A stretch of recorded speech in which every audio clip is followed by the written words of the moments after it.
مجرمن گفتم علاج زندگی گفتم علاج زندگی گفتہ کے دیدار منا گفتم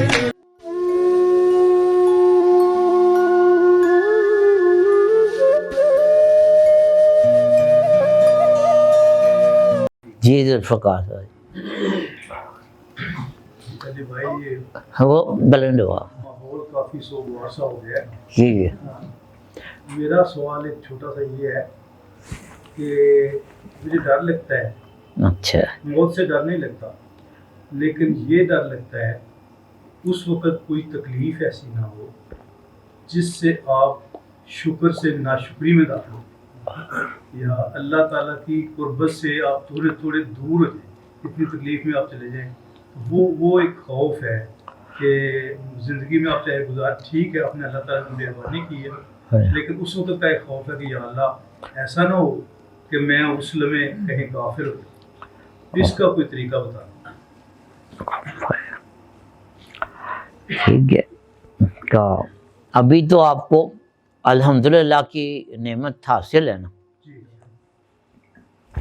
اور آپ پڑھتے رہتے ہیں الحمدللہ. جی جو اللہ کا ارشاد ہے کہ تم جس نعمت کا شکر ادا کرو گے، آپ نے بھی پڑھا ہوگا یہ، میں اس میں اضافہ کرتا ہوں. تو آپ چاہتے ہیں آخر وقت بھی الحمدللہ ہو، تو پھر الحمدللہ کو اور زیادہ کر دیں تاکہ وہ پھر نعمت اور زیادہ ہو جائے. ٹھیک ہے، تو مزید آپ کو الحمدللہ کی توفیق عطا ہو جائے آخر دم تک. تو ٹھیک ہے جی. آپ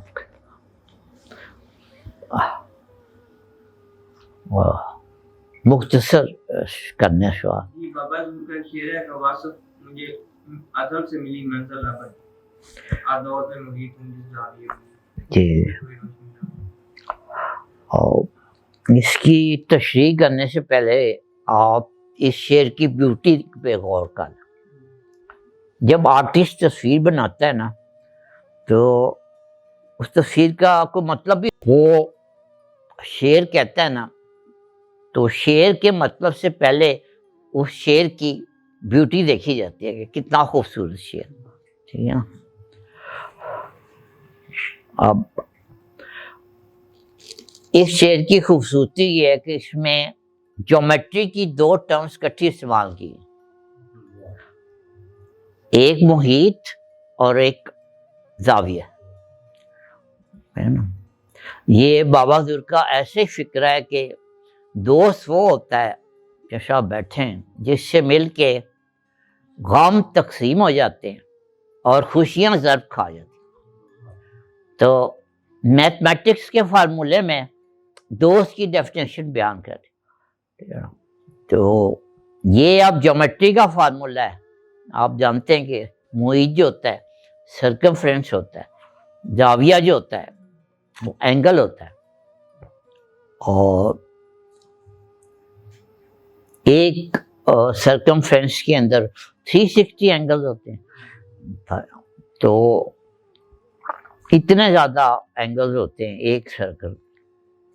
اور اس شعر کی دوسری بیوٹی یہ ہے کہ یہاں زاویہ کا لفظ جو استعمال ہے نا وہ کمال خوبصورت استعمال ہوا ہے، کیونکہ ابھی ارمان بھائی ترکی سے آئے ہیں، شاید انہوں نے سنا ہو کہ ترکی زبان میں جو خانقاہ ہوتی ہے ادھر اس کو زاویہ کہا جاتا ہے. تو اسی وجہ سے اشفاق احمد صاحب کا جو پروگرام ہوتا تھا اس کا نام انہوں نے زاویہ رکھا ہوتا. زاویہ کا مطلب ہے خانقاہ. تو یہ ان الفاظ کی جو ہے نا بیوٹی ہے. تو محیط جو ہے، محیط کا دوسرا بابا حضور کا شعر ہے کہ یہ کسی کو یاد ہو تو بتا دے کہ یہ کن سے بھی پہلے زمانے کی کہانی ہے. یہ روزے کن سے بھی پہلے زمانے کی کہانی ہے. جی جی محمد کا نہ کوئی سا ہے. ہاں دوسرا میں ہے. یہ دوسرا مصرع ہے نہیں یہ پہلا مصرع ہے. یہ روزے کن سے بھی پہلے زمانے کی کہانی ہے، ہاں محمد کا نہ ثانی ہے. فنا زیر قدم ان کی بقا پہ حکمرانی ہے، محمد کے غلاموں تک کی زندگی کی ہستی جاودانی ہے. ٹھیک ہے، تو یہ ہے، یہ لمبی بحر ہے. پہلا مصرع ہے، وہ دوسرا مصرع. ٹھیک ہے نا. تو یہ جو ہے اس کا مطلب یہ ہے کہ جسے بابا بلے شاہ نے کہا کہ جی کن فیکون تے کل دی گل اسی اگے پریت لگائی، یعنی کہ کن فیکون تو ابھی کی بات ہے، کل کا مطلب ہے ابھی کی بات ہے. ہماری پریت تو پتہ نہیں کتنی پرانی ہے جی. تو یہ وہی بات ہے. اب بابا بلے شاہ کا رنگ جو ہے ملامتی رنگ ہے، تو بابا حضور کا رنگ جو ہے ذرا نفیس رنگ ہے. بات وہی کر رہے ہیں یہ کہ میں اس وقت سے ہوں، کہہ تو وہی رہے ہیں. اور بابا بلے شاہ کا ملامتی رنگ ہے، اس نے کہہ دیا کہ بلے شاہ اسی مرنا نہیں اور پیا کوئی. اور یہی بات اس شعر میں بابا حضور کہہ رہے ہیں کہ مجھے ازل سے ملی منزل ابد. یعنی کہ ازل وہ ہے کہ جب ابھی اس میں ایک بات قاری صاحب آگے تشریف ہے، ایک بات پہ غور کریں کہ یہ فلاسفی کا ایک سبجیکٹ ہے، ٹائم اینڈ اسپیس اور زمان و مکان. تو ٹائم جو ہے نا یہ بھی اللہ کی مخلوق ہے. ٹھیک ہے نا، اللہ ٹائم سے بھی پہلے ہے. ٹھیک ہے نا. اور یہ اسپیس یعنی کہ یہ پوری کائنات جو ہے یہ بھی اللہ کی مخلوق ہے اور اللہ اس سے بھی پہلے ہے. ٹھیک ہے نا.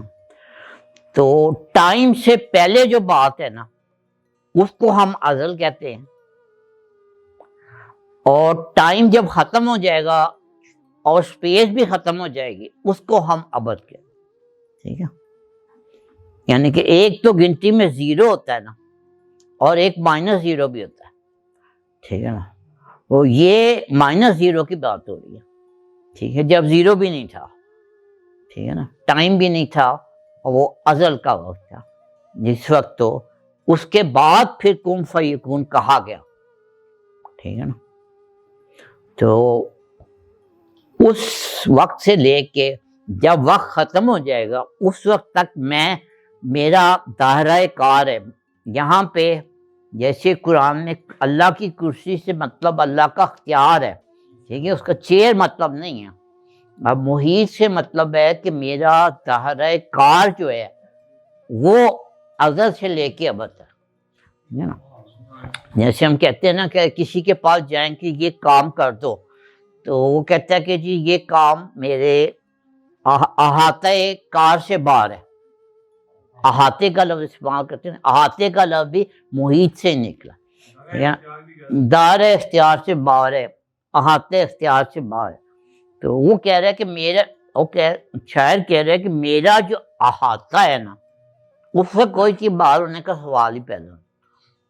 تو آپ جس زاویے سے بھی دیکھ لو گے پتہ چلے گا کہ میں کن فیکون تے کل دی گل آگے پریت لگا. ٹھیک ہے. تو اس کو مزید بولڈ کر کے بابا حضور نے ایک محفل میں فرمایا کہ کسی نے پوچھا، درویش یہ کہتے تھے جی اسی کن فیکون تے کل دی گل ہے. ایک بندہ یہ کرتا ہوا جا رہا تھا، مجذوب تھا، تو اس نے پوچھا جی یہ بات تمہاری میں مان لیتا ہوں، تمہیں اللہ سے پیار ہے، کن فیکون سے بھی پہلے کا ہے، تو یہ بتاؤ کہ کب سے پیار ہے اللہ سے؟ اس نے کہا جی جب سے اللہ ہے تب سے ہمیں بھی پیار.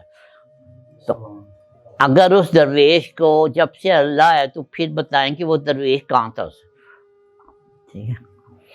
تو یہ بات جو ہے نا بڑے طریقے سے یہ بات کی جا رہی ہے.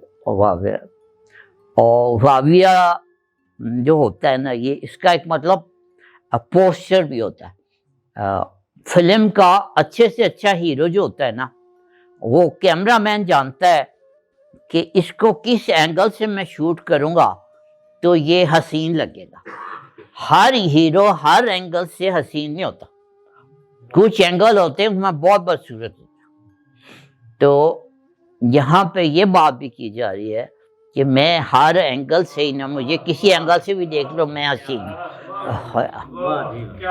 ہر زاویے میں، ہر دور پہ یہ ہر زاویے سے جو ہے نا آپ دیکھیں گے تو آپ کا یہ والا محبوب جو شاعر ہے یہ آپ کو حسین ہی لگے گا، ٹھیک ہے نا. اور یہ ٹائم لیس ہے، ٹائم لیس ہے، ٹھیک ہے. جو چہرے ہوتے ہیں، مشہور چہرے ہوتے ہیں، جتنے بھی خوبصورت ہوں، جتنے بھی مشہور ہوں، وہ امام بھائی سے یہ بات پہلے بھی ہو چکی ہے، جتنے بھی حسین چہرے ہوں اور جتنے بھی مشہور چہرے ہوں ان کی ایک شیلف لائف ہوتی ہے.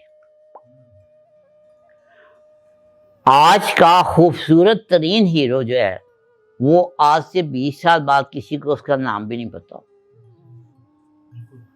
ٹھیک ہے.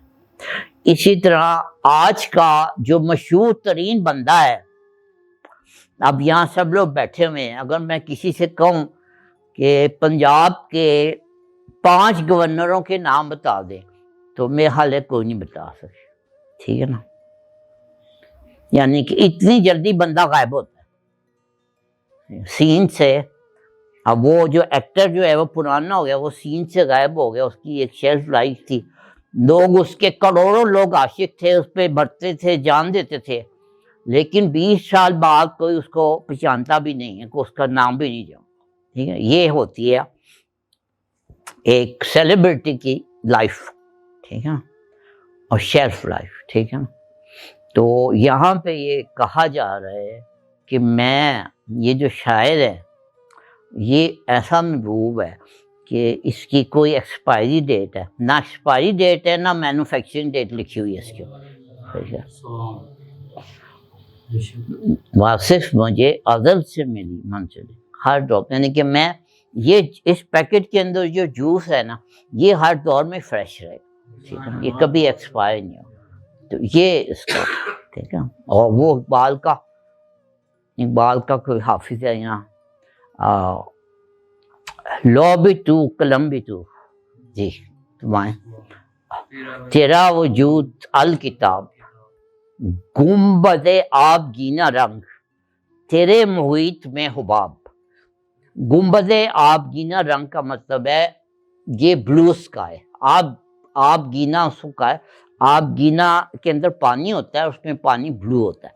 تو یہ جو بلو اسکائی ہے نا یہ ایسے ہے جیسے بارش کے اندر ایک بلبلہ پیدا ہوتا ہے. اب اس میں بھی الفاظ کی بیوٹی دیکھیں کہ بلبلہ بھی سیمی سرکل ہوتا ہے، اور آسمان کو بھی دیکھیں تو وہ آپ کو ایک سیمی سرکل نظر آتا ہے، ٹھیک ہے نا. تو یہ اتنا بڑا آسمان جو ہے، تو تیرا جو محیط ہے، یعنی کہ اب یہ نعت کا شعر ہے کہ تیرا جو سمندر ہے اس کے اندر یہ افغان جو ہے یہ چھوٹا سا بلبل ہے. لو بھی تو قلم بھی تو، تیرا وجود الکتاب، گنبد آب گینا رنگ تیرے محیط میں حباب.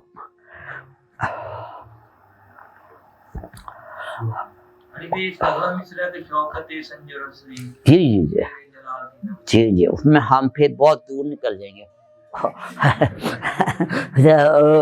اب ہے نا ایک وقت میں ایک شعری کافی ہوتا ہے، درویش کلندر کا ایک شعری بہت ہوتا ہے ایک محفل کے لیے، ٹھیک ہے نا. پھر تو کئی محفلیں چاہیے پھر، ٹھیک ہے نا. اور بال کا ایک اور شعر سن لیں گے.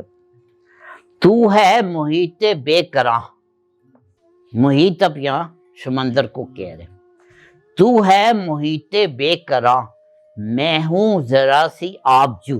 آبجو کہتے ہیں نہر کو. تو ہے محیط بے کراں، یہ اللہ کو مخاطب کر رہے ہیں.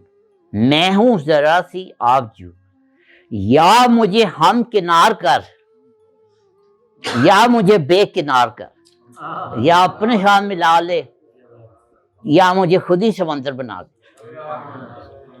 آبجو جب سمندر میں ملے گی تب بھی سمندر بن جائے گی. تو اللہ چاہے تو اقبال کو ہی سمندر بنا دے، ٹھیک ہے. تو کلندر جو ہے یہ گویا کہ سمندر ہوتا ہے. یہ وہ ہے جو جس کو اللہ نے ہمکنار نہیں کیا، اس کو اللہ نے بے کنار کیا۔ تو ہر دور پہ محیط کا مطلب ہے کہ میں بے کنار، بے کنار، ٹھیک ہے نا، میرا کوئی احاطہ نہیں کر سکتا۔ احاطہ یہ بھی کہتے ہیں نا کہ اس کی شخصیت کا احاطہ نہیں کیا جا سکتا، میری شخصیت کا جو ہے نا کوئی اس پہ دائرہ نہیں لگا سکتا کہ واصف صاحب یہ ہیں اور یہ نہیں ہے، ٹھیک ہے نا۔ تو آپ کہیں گے یہ کہیں گے تو وہ کسی اور شان سے آ جائے گا، ٹھیک ہے نا۔ اور پھر بھی ایک بات یاد آ گئی، یہ بھی کلندر کہتا ہے ہر لہجہ ہے مومن کی، وہ اللہ نے اپنے لیے کہا تھا، کیوں کہا؟ اسے کیا ہے تو کل یومن ہوا فی شان، جی اللہ جو ہے نا ہر روز ایک نئی شان میں ہے۔ سورہ رحمان ہے کل یوم، یہ اللہ نے اپنے لیے کہا، اور وہ مومن کے آپ اپنے لیے نہیں کہہ رہے، عام مومن کے لیے کہہ رہے ہیں۔ ہر لہجہ ہے مومن کی نئی شان نہیں، ہر لہجہ، لہجہ مطلب سیکنڈ میں اس کی نئی آن ہے، مومن کی نئی آن نہیں شان، وہ کہاں سے کہاں جا، اب یہ کوئی کلندر ہی ایسا شعر کہہ سکتا ہے۔ اور صاحب حال ایک مضمون ہے بابا، اس میں ایک فکرہ ہے کہ صاحب حال کی سرحد وہاں سے شروع ہوتی ہے جہاں سے عقل کی حد ختم ہوتی ہے۔ اب اندازہ کر لیں کہ پھر اقبال کیا ہوتا ہے اور واصف علی آصف کیا ہوتا ہے، کہ جہاں پہ عقل ختم ہو رہی ہے۔ اور موسیٰ علیہ السلام صاحب کتاب بابا اسی مضمون میں لکھا ہے کہ صاحب کتاب پیغمبر ہے، پھر ایک جملہ لکھا ہے بلکہ کتاب بھی ان کے پاس ہے، اور ان کو ایک ایسا بندہ ملتا ہے جس کا علم جو ہے وہ اس کتاب سے باہر ہے۔ تو کئی دفعہ لوگ بابا حضور کی محفلیں جنہوں نے سنی ہے وہ جانتے ہیں کہ بابا حضور محفل سے پہلے کہتے تھے مجھ سے وہ سوال پوچھو جس کا جواب کتاب میں نہ ہو۔ لوگ کہتے ہیں اس کا کیا مطلب ہے؟ تو حضرت خضر علیہ السلام کے پاس وہ جواب تھے جو کتاب میں نہیں تھے، ہاں۔ تو فتویٰ جو تھا وہ وہاں پہ لگ سکتا تھا، بچے کو قتل کرنے پہ تو واضح فتویٰ لگ سکتا ہے نا۔ تو اقبال کا ذکر کرتے ہوئے کہتے ہیں کہ فتویٰ اقبال کے خلاف تھا، لیکن فطرت اقبال کی آنکھوں میں سرمہ خاک مدینہ و نجف لگا رہی تھی۔ فتویٰ اقبال کے خلاف تھا لیکن فطرت اقبال کی آنکھوں میں سرمہ خاک مدینہ و نجف لگا رہی تھی۔ یہ صاحب حال اور اقبال کو جو پڑھنا چاہے تو وہ پڑھ سکتا ہے اقبال کا کلام، ٹھیک ہے۔ اور کچھ وہ پہلے بھی میں نے وہ فکرہ دہرایا تھا، ایک ایسا رائٹر ہے اس کا نام بھی میں اس محفل میں نہیں دے سکتا، لیکن اس کا ایک فکرہ زبردست، تو یہ میں نے نعرہ مستانہ کی تشریح میں اس کا فکرہ سنایا۔